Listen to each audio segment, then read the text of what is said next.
स्वामींसारख्या एवढ्या मोठ्या विभूतीकडनं मला प्रमोशन द्या म्हणणं म्हणजे एखाद्या मोठ्या राष्ट्रपतीला मला आजचं जेवण द्या म्हणल्यासारखं आहे.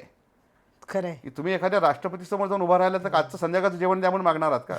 नाही. काहीतरी मोठं मागाल ना मागताना. अगदी. तसं स्वामींसारख्या एखाद्या इतक्या मोठ्या विभूतीसमोर आपण बसलेलो आहे, त्यांचं शिष्यत्व आपण ग्रहण करतोय, त्यांच्या पदकमलापाशी बसून अशक्य काय मागाल की मला ती माझी ती विस्मृती घालवा हां, आणि ऊर्जा आणि सोहमाचा अनुभव द्या. हां.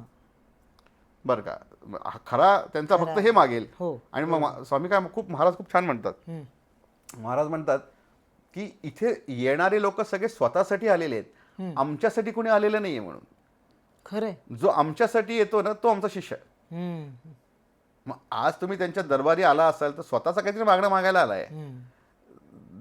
ती भूमिका त्यांना अपेक्षित नाहीये. तुम्ही आमच्याकडनं काही लार्जर काहीतरी करायला या, की आपल्याला अपेक्षित आहे ना की समाजाचं कल्याण व्हावं, प्रत्येक व्यक्तीचं कल्याण व्हावं, त्याच्यासाठी मी काय करू सांगा, मी आलोय.